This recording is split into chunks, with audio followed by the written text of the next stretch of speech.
اوکھا نہ ہو، اور فخر جہاں سید عالم دین تھے، اور ان کا ایک دیوان ہے، دیوان کا نام ہے اوہدی، یعنی وہ اپنا تخلص اوہدی رکھتے ہیں، احد والا۔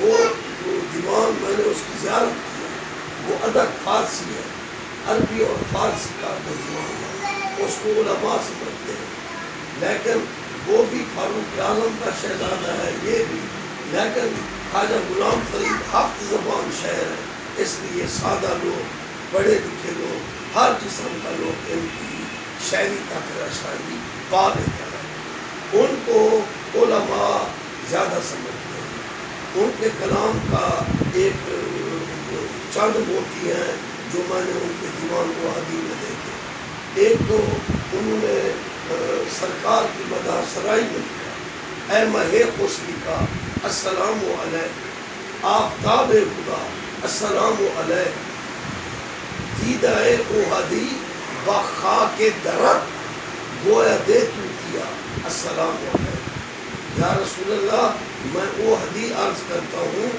جو مدینہ کی مٹی ہے، وہ میری آنکھ کا سرما ہے۔ دیدہ اوہدی با خاک درت، گویا دے تو کیا السلام علیک۔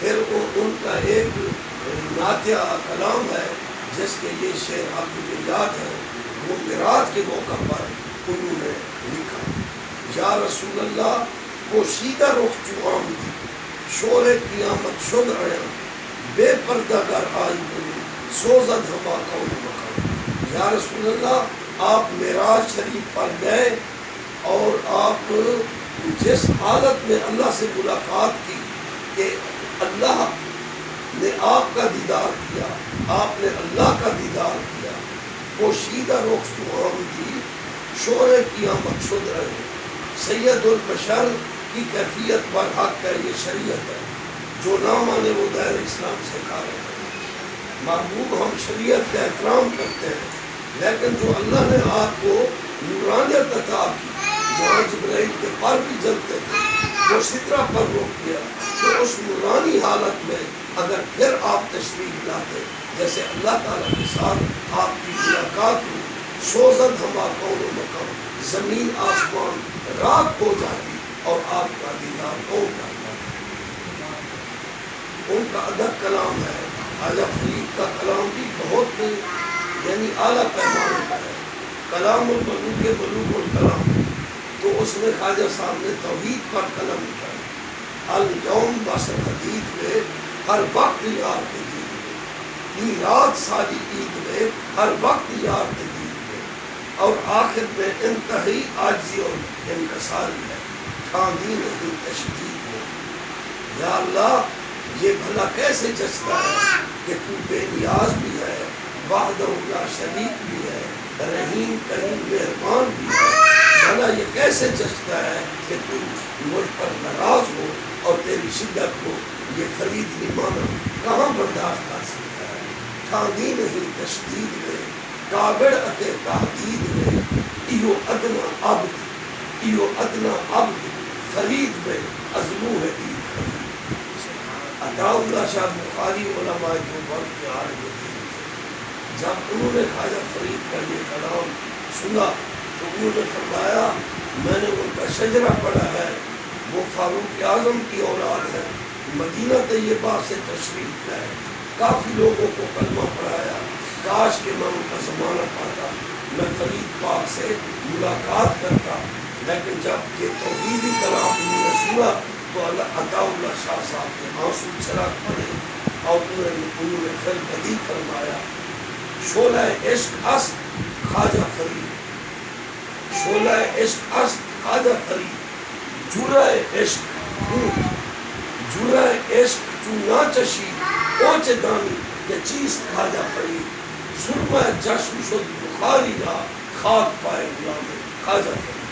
انہوں نے اپنی عقیدت کا اظہار کیا، لیکن وہ خواجہ صاحب کے کچھ ایسے اشعار ہیں وہ دیہاتی لوگوں کی زبان پر ہوتے ہیں، انہوں نے ان کو در حقیقت روحانیت کی طرف راغب کیا، لیکن خواجہ صاحب کا کوئی وہ عشق مجاز نہیں تھا، وہ اللہ کے جلووں میں گم رہتے تھے، لیکن انہوں نے سادہ لوگوں کو بھی عشق کے دھارے میں ڈالنے کے لیے سادہ شاعری لکھی اور اس میں لکھا پیلو پکیاں نے آ چون گاڑیا کوئی بوتیاں بولنا نماز ہے روزہ ہے. آخر میں فرماتے ہیں آیا پیلو چنم دے سانگے عورت تھیاں خریدن مانگے چھوڑ آرام کرا. یعنی صبح کو اٹھو نماز پڑھو تہجد پڑھو اور آرام کرا کو چھوڑ. اسی طرح خواجہ صاحب نماز پڑھ رہے تھے ان کا وہ نماز میں وہ ذوق اور حاصل نہ ہوئی تو خواجہ صاحب نے پھر بدیلا کیا عشق بنیاں چس سانی اے ہن عشق بنیاں چس سانی لکھ بار اساری بس. پھر روتے رہے کہ اللہ تعالیٰ نے ان کی نماز میں ذوق کی کیفیت کو پیدا کر دیا. پھر خواجہ صاحب نے لکھا الف کی کوہن بس میں میاں جی الف کی گمتے خس میں میاں جی بیتے تیدی خبر نہ کار الف کی گمتے بس میں میاں جی جینا سبق الف دا لکھو آج کل بیسا نصب میاں جی عشق مول فرید نہ پھرسو. جب نماز میں چس آئے عشق مول فرید نہ پھرسو روز نمیم چشم میاں. اب بظاہر وہ روحی کے الفاظ ہیں اصل یہ آپ کا سفر مدینہ طیبہ کرنا جو آپ کا سربتم ہے. کیونکہ صدیق اکبر رضی اللہ عنہ فاروق اعظم پہلو مصطفیٰ میں بیٹھے وہ فرید پاک کے اور بابا فرید کے دادا ہیں. ان کا جو تاریخی نام ہے خواجہ خورشید عالم ہے لیکن ان کی بیعت بابا فرید سے ہے اس لیے انہوں نے ادباً فرمایا کہ مجھے غلام فرید کرو. لیکن وہ بھی فاروق اعظم کی اولاد ہے اور فرید فرد سے مشتق ہے. یہ فرید اللہ کا ہے واحد وحید فرد الفرید یہ اللہ کے صفات ہیں. اور اسی طرح بابا فرید گن شکر جس کو آج پاک پتن شریف کہتے ہیں اجودھن نام تھا. وہاں بتوں کی پوجا ہوتی تھی اور ان کا جو بڑا بت تھا اس کا نام اجودھن تھا. وہاں وہ جگہ ہے بنی ہوئی آپ جا کر دیکھ سکتے ہو جہاں گشت کر اپنے چیلوں کے ساتھ ہے 300-400 چیلا وہ گشت کر کے ساتھ تھا. انہوں نے کہا گشت کر دیں اے بابا ہم آپ کو ریت کے قلعے پر دیکھتے ہیں 18ویں جگہ 770 سال میں ہے بابا فرید بن شکر. میری جویا فیملی ہے میرے جو جد تھے میاں جویا اس نے بابا فرید کے ہاتھ پر کلمہ پڑھا. اسی طرح بٹو ایوانا ارائی کھرل کافی لوگوں نے بابا فرید کے ہاتھ پر کلمہ پڑھا. اور وہ 18ویں جگہ ان کے ابا جی حضرت عمر. اسی طرح سچن سرمست کے جد حضرت عمر. اسی طرح مجدد الفسانی کے جد حضرت عمر. اور اسی طرح ابراہیم بن ادم بلخی جنہوں نے تاج چھوڑا ان کے جد فاروق اعظم رضی اللہ عنہ. یہ خون فاروقی تھا کہ گشت کا بڑا متاثر ہوا. وہ کہتا ہے کہ ہم نے کبھی آپ کو نہیں دیکھا کہ آپ نے کسی پر سوال کیا. ہم آپ کو دیکھتے ہیں کہ آپ ابلے ہوئے بیر جو ہیں جنگلی وہ کھا لیتے ہو پانی پی لیتے ہو کاٹ کی روٹی ہے وہ اپنے پیٹ پر باندھ لیتے ہو. فریدہ کلیا جا فریدہ دل میں ون نہ پا فریدہ روٹی تیری کاٹ دی لوڑے تیری بک جیڑے کام چوپڑیاں سدا سین کے دکھ. اور اٹھ فریدہ وضو ساز فجر نماز گزار جیڑا سر سائیں نہ لیے وہ سر کپ گزار. تو وہ بہت متاثر ہوئے.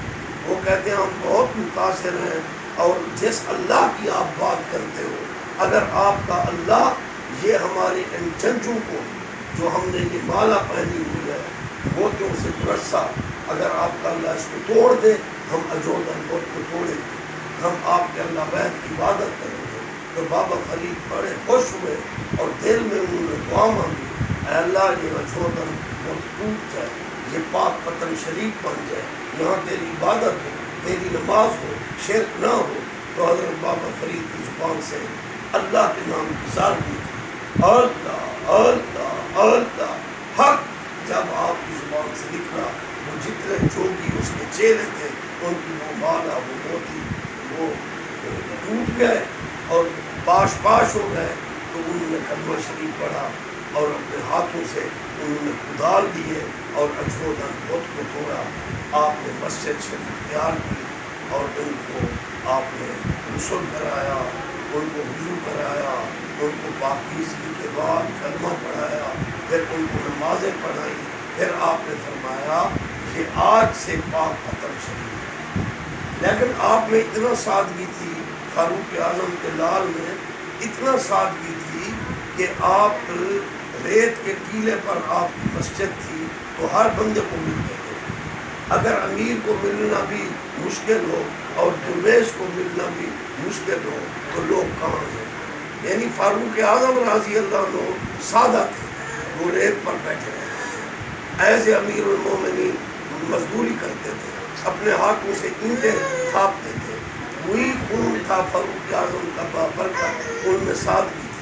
قیمت لگے کپڑے پہنتے اور چٹائی پر ریت پر بیٹھے رہتے, ہر بندے کو ملتے تھے اور ہر کی معروضات سنتے تھے, ان کی اصلاح فرماتے تھے, ان کو تبلیغ فرماتے تھے, ان کو دعائیں دیتے تھے. جب انہوں نے یعنی کیا گرمی کیا سردی کیا رات کیا دن کیا عسرن کیا یسرن وہ اللہ کی مخلوق سے پیار کرتے رہے. لیکن اللہ تعالیٰ نے ان کو یہ عزت دی کہ آج ان کا سجدے کی حالت میں وصال ہوا تھا. محرم کا مہینہ ہے نا, 6 محرم کی رات تھی, یعنی دن 5 کا تھا, پھر 6 چاند تھا. تو انہوں نے نماز پڑھی بابا صاحب نے, پھر اپنے مریدوں سے پوچھا کیونکہ ان کے نماز کبھی تہجد اشراق نوافل قضا نہیں ہوتے تھے, لیکن اس وقت ان کی عمر 90 سال سے زیادہ تھی. تو مریدین سے پوچھا میں نے نماز پڑھ لی ہے؟ انہوں نے کہا حضور آپ نے پڑھ لی ہے. فرماتے ہیں چلو ایک دفعہ پھر پڑھ لی. ان کے اللہ سے پھر پڑھ لی, پھر پڑھ لی, پھر پڑھ لی, حتیٰ کہ وہ سجدے میں وصال کرتے ہیں. لیکن آج اللہ تعالیٰ نے ان کو عزت دی ہے. مسلم شریف میں ہے, بخاری شریف میں ہے, جس بندے کو اللہ تعالیٰ اپنا محبوب بنا لیتا ہے, جبرائیل کو حکم دیتا ہے تو اس سے پیار کر دے. پھر ملائکہ کو اللہ تعالیٰ حکم دیتا ہے تم اس بندے کو محبوب بنا لو کیونکہ میں نے اسے اپنا محبوب بنا لیا ہے. یا تقرب الیہ بالنوافل, یہ اللہ تعالیٰ کے قرب میں آ گیا نوافل پڑھتے ہوئے. اور اسی طرح پھر اللہ تعالیٰ جبرائیل کو حکم دیتا ہے تو منادی کر دے کہ جو مخلوق خدا ہے وہ اس سے پیار کرے. تو یہ امر ربی کی باتیں ہیں, کسی کے بس کی بات نہیں ہے. وہاں میں نے دیکھا ہے پاک وطن شریف ان کے عرص میں, میں خود بھی ان کی بہشتی سے سعادت سے گزرا تھا تو کافی مخلوق تھے اور وہ پولیس والوں نے لاٹھی لیے ہوئے تھے. میں کہ میں مار نہ دینا, لیکن انہوں نے مجھے نہیں مارا. یہ میں اپنی بڑائی کا نہیں کر رہا, میں گناہگار ہوں, بلکہ انہوں نے مجھے راستہ دے دیا, وہ پابند بن گئے. پھر میں وہاں سے گزر گیا. پیر مہر علی شاہ صاحب کی زیارت کرتے ہیں. پھر ایک اہل حدیث علامہ تھے وہ حضرت ثناء اللہ صاحب. پیر مہر علی شاہ صاحب بہت بڑی علمی شخصیت تھی جنہوں نے مرزا قادیانی کو بھی شکست فاش دی تھی. اور ان کا فتاویٰ بحریہ شریف ہے, عربی میں کافی کتابیں لکھی. عطا اللہ شاہ بخاری صاحب ابتدا میں حضور پیر مہر علی شاہ صاحب رحمۃ اللہ علیہ سے بیٹھ ہوئے تھے. تو وہ ٹرین کے سفر پر وہ اہل حدیث علامہ نے سوال کیا مہر علی شاہ صاحب آپ شریعت کے پابند بزرگ ہو, جیت عالم دین ہو, آپ بھی ان کے دروازے کو کہتے ہو بہشتی دروازہ, جاہد کو کہیں آپ بھی کہتے ہو.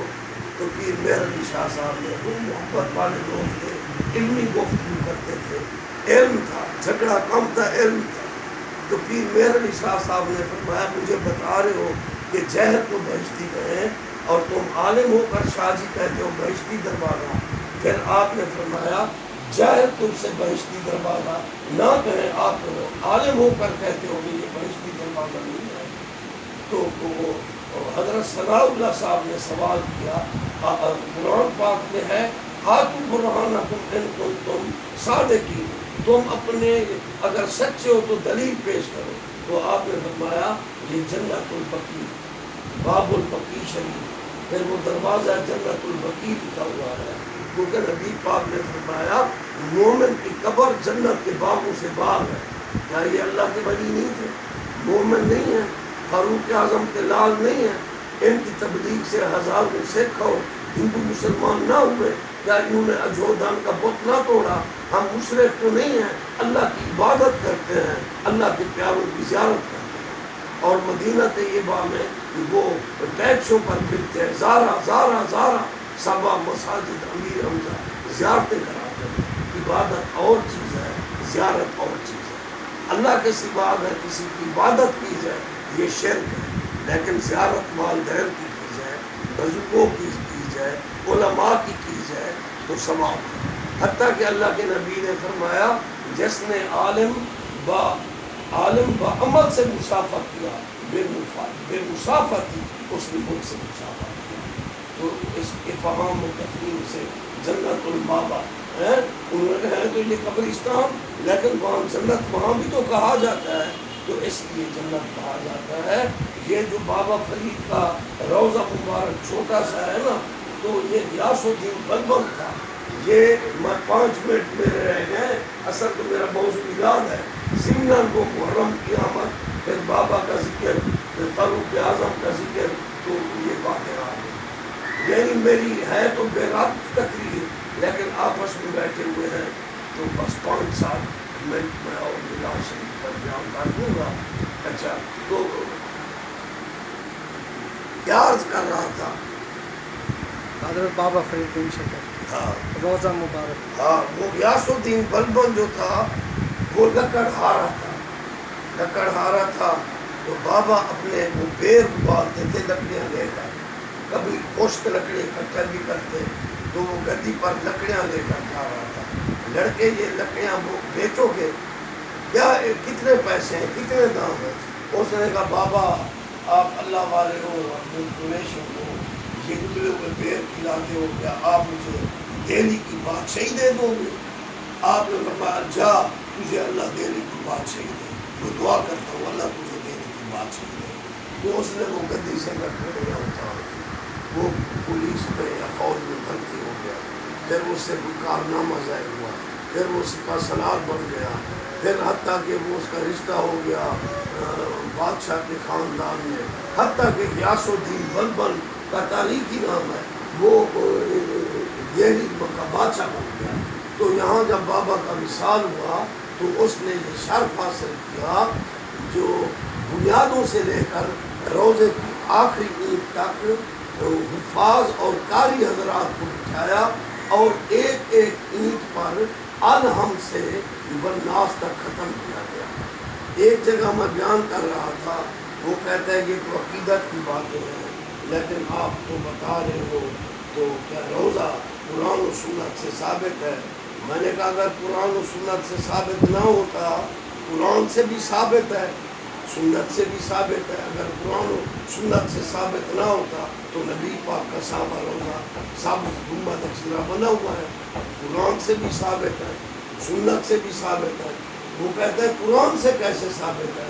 میں نے کہا سورہ پڑھ لو، 25 پارہ پڑھ لو، والذین آمنوا وعملوا الصالحات روضات الجنات لہم ما یشاؤون عند ربہم واللہ ذو الفضل الکبیر۔ جن مومنوں نے اچھے عمل کیے، اللہ کو راضی کیا، تو جنت میں ان کے روضے ہوں گے، ان کے محلات ہوں گے، وہ ان میں رہیں گے۔ یہ روضہ یہ عزت کی علامت ہے۔ ہاں، اگر اللہ کے سوا کسی کو خدا مانا جائے یہ شرک کی علامت ہے۔ اسی طرح بعض لوگوں میں غلط فہمی ہوتی ہے، وہ کہتے ہیں اللہ کے سوا کسی کو یا کہنا شرک ہے، یہ ان کی غلط فہمی ہے۔ اللہ کے سوا کسی کو الہ کہنا شرک ہے، یا کہنا کوئی شرک نہیں ہے۔ ہم اگر کسی کو کلمہ پڑھائیں گے اسے کہیں گے اللہ کے سوا کسی کو الہ نہ ماننا، معبود نہ ماننا، اس لیے نہ ہماری اذان میں یا ہے نہ ہمارے کلمے میں یا ہے۔ اگر ہمارے کلمے میں باس ہے تو الہ کی باس ہے، اذان میں گواہی ہے تو الہ کی گواہی ہے۔ لا الہ الا اللہ محمد رسول اللہ، نہیں کوئی معبود سوائے اللہ کے، وہی الہ ہے، وہی یکتا و یگانہ ہے۔ وہی وحدہ لا شریک ہے اور محمد اللہ کے رسول ہے۔ اگر اذان ہم دیتے ہیں وہاں بھی کوئی یا نہیں ہے، ہم کہتے ہیں اشہد ان لا الہ الا اللہ، لیکن یا ہے یہ شرک کی علامت نہیں ہے جسے مولویوں نے بنا دیا، مسلمانوں میں نفرتیں پیدا ہو گئی۔ یا صیغہ کتاب ہے، یا سے قرآن بھرا ہوا ہے، اللہ کے سوا کسی کو الہ نہیں کہنا، یا تو کہنا ہے وہ تو کتاب ہے۔ یا بنیا انی ارا فی المنام انی اذبحک فانظر ماذا تری، اے بیٹے میں نے خواب دیکھا ہے میں تجھے اللہ کے راستے میں ذبح کر رہا ہوں، ماذا تری تیری کیا رائے ہے؟ پھر اس نے عرض کیا یا ابت افعل ما تؤمر ستجدنی انشاءاللہ من الصابرین۔ اسی طرح یا ایھا المزمل، یا ایھا المدثر، یا ایھا النبی، یا ایھا الرسول بلغ ما انزل الیک۔ نماز میں ہم پڑھتے ہیں السلام علیک ایھا النبی، اور جب فاروق اعظم رضی اللہ عنہ کا دور تھا تو آپ نے لشکر اسلام کو ایران فتح کرنے کے لیے بھیجا، نہامت کا شہر فتح ہوا، پورا ایران فتح ہوا، تو سارے صحابی فوج کے سپہ سلار تھے، اور وہ چال سے جو آتش پرست ایرانی مجوسی تھے وہ پیچھے سے حملہ آور ہو رہے تھے، لیکن نبی سونے صلی اللہ علیہ وآلہ وسلم نے فرمایا اتقوا فراست المومن فإنه ينظر بنور اللہ، تو مومن کی باطنی طاقت سے ڈرو، وہ اللہ کے نور سے دیکھے۔ یہ حدیث ہے۔ پھر قرآن اللہ ولی الذین آمنوا یخرجهم من الظلمات إلی النور، کہ جو اللہ کے بن جاتے ہیں اللہ ظلمت ان سے دور کر دیتا ہے، اللہ ان کو نور میں داخل کر دیتا ہے۔ یہ ریڈار سسٹم مادی طاقت ہے، یہ بھی ایک قسم کی روشنی ہے، ہم ریڈار کے ذریعے معلوم کرتے ہیں کہ دشمن کا جو طیارہ ہے وہ حملہ آور ہو رہا ہے، ریڈار کے ذریعے ہم دیکھتے ہیں، یہ بھی روشنی ہے، ایک نالج ہے، لیکن یہ نالج مادی ہے، لیکن جو فاروق اعظم یا انبیاء اولیاء کو اللہ نے عطا کیا وہ روحانی پاور تھی اللہ کی طرف سے۔ اگر سائنس کی یہ مادی طاقت ہے یہ بھی اللہ کی طاقت ہے، یہ سائنس کا کمال نہیں ہے، در حقیقت اللہ کا کمال ہے۔ تو اللہ کی وہ کمال اور روحانیت تھی کہ انہوں نے مشاہدہ کیا کہ وہ مجوسی حملہ آور ہو رہے ہیں، تو فاروق اعظم نے آواز دی یا سارعۃ الجبل، یا سارعۃ الجبل۔ اب مسجد نبی کے ہزار لوگ حیران ہو گئے، وہ ایران میں لڑائی ہو رہی ہے اور آپ خطبہ دے رہے ہیں، حدیث سنا رہے تھے، قرآن سنا رہے تھے، اچانک سارے صحابی کو مخاطب ہوئے، لیکن سارے صحابی بھی فرماتے ہیں واللہ مجھے اللہ کی قسم مجھے محسوس ہوا کہ اس میدان جنگ میں امیر المومنین فاروق اعظم تشریف لائے ہیں اور جو فرما رہے ہیں کہ متوجہ ہو پیچھے سے سارے حملہ ہو رہا ہے۔ انہوں نے فرمایا ہم نے اپنی پوزیشنیں بدلی اور اللہ تعالیٰ نے ہمیں شکست سے بچایا اور ہمیں فتح نصیب کی۔ تو اسی طرح اسی وقت کیسر و کسریٰ کے وہ جو سونے کے کنگن تھے، سراقہ جو سیدنا صدیق اکبر اور نبی سونے کے کا پیچھا کر رہا تھا، تو آپ نے فرمایا سراقہ میں تیرے ہاتھ میں سونے کے کنگن دیکھ رہا ہوں، اور حتیٰ کہ یہ دیکھو خدا کا دیا ہوا علم اور علم مصطفیٰ پر صدقے جائیے۔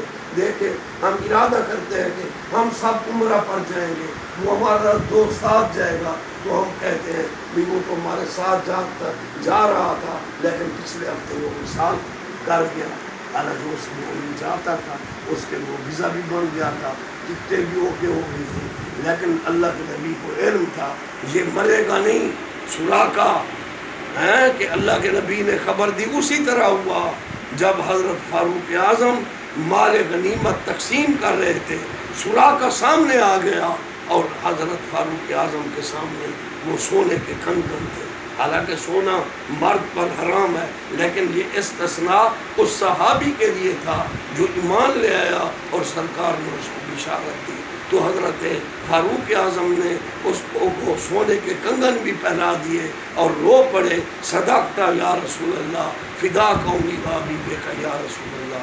بہرحال میں اپنے مضمون کو سمیٹ رہا ہوں، یہ غلط فہمیوں کو دور کر رہا ہوں۔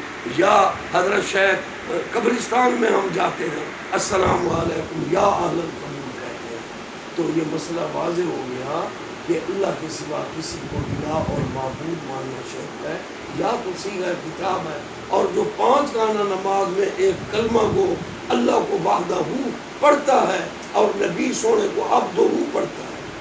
اللہ وحدہ ہے، محبوب عبدہ ہے، وہ کیسے مشرک ہو سکتا ہے؟ اللہ کو موت سے پاک مانتا ہے، نبی ولی شہید کے لیے ذائقۃ الموت مانتا ہے. جو ذائقۃ الموت چکھتا ہے وہ بندہ ہے، جو اس ذائقہ کو چکھنے سے پاک ہے وہ اللہ ہے.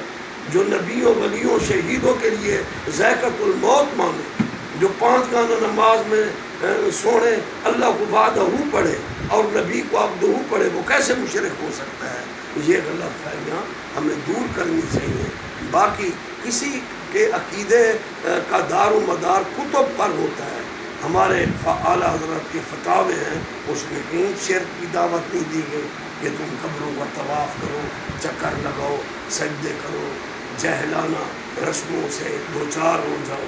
کیونکہ کسی کے ساتھ بوجھ منسوب کی جاتی ہے، کسی نے وہ عقیدے کا حصہ بنایا ہوا ہو. جیسے شیعوں نے کہا لا تقیہ تعالی لا ایمان لہ، جو منافقت نہیں کرتا اس کا ایمان نہیں ہے. حالانکہ منافق کے بارے میں تو اللہ نے قرآن میں فرمایا ان المنافقین فی الدرک الاسفل من النار. جنگ صدیق عربہ میں گنہگار نہ تھی، وہاں سے مول بھی لمبا ویدا تھی دے میں اوکھا تھا. تو ذرا جنگ صدیق عربہ میں کو کچھ نہیں تھی نا وہاں میں ہی عربہ ذرا جنگ صدیق عربہ میں مضمون سمجھے تھا. تو ان کا باقاعدہ عقائد میں یہ چیزیں لکھی ہوئی ہیں کہ حضرت علی تکیہ کرتے رہے، فلانا امام آپ چھپاتا رہا، حق کو چھپاتا رہا. ان کا کفر ان کی کتابوں سے ظاہر ہے. یا اس طرح لکھ دینا کہ وہ جبرائیل جو ہے وہ وحی حضرت علی کے پاس لا رہا تھا، وہ بھول کا حضرت محمد کے پاس سے لا گیا. یہ ان کی کتابوں میں ہے. لیکن ہمارے جو جید علماء ہیں یا دعوت اسلامی میں مفتی ہیں، مدنی چینل دیکھو، اس میں کبھی آپ نے شرک کی بات نہیں سنی ہوگی. بہرحال ایک عبادت ہے، ایک عبادت ہے، ایک عزت ہے. اللہ عبادت اللہ کی جاتی ہے اور عزت اللہ والوں کی جاتی ہے. عبادت میں اللہ نے کسی کو اپنا شریک نہ کیا، لیکن عزت میں اللہ نے فرمایا للہ عزت قال رسول اب مجھے بابا سردے بج رہے کیا کہا اتنا گرمی نے 60 بندے پہلے کیا 60 جگہ تھے اور میرے آنے جمعہ نہیں پڑھ سکتے پہرا کم میں سردے پورا یا ایسی دے قبر کی ساتھ اللہ وسلم.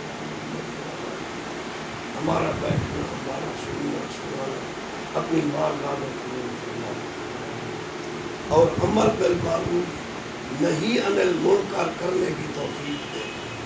اور اس میں بھی بہت بڑی زیادتی ہے کہ امر بالمعروف کو مولویوں نے نہی عن المنکر بنا دیا. حالانکہ نہی عن المنکر یہ ہے برائی سے روکنا، امر بالمعروف ہے کہ نیکی کام کرو. اور میں یہ کہہ دوں دعا نہ مانگو، میں کہوں کہ بلاد کیوں پڑھ رہے ہو، یہ امر بالمعروف نہیں ہے، یہ گستاخی ہے. اس لیے یہ جو محافل ہیں اللہ تعالیٰ کے ذکر کی محفل ہو یا اہل بیت کی محفل ہو یا صحابہ کے ذکر کی محفل ہو یا سیرت النبی کی محفل ہو یا میلاد النبی کی محفل ہو، اس میں اجلہ علماء کے فتاوے ہیں. انہوں نے لکھا ہے کہ مبنی مہربانی گرمی ہے، بڑی گرمی ہے، مہربانی کرو. میں دعا بیٹھا منگتا. اچھا.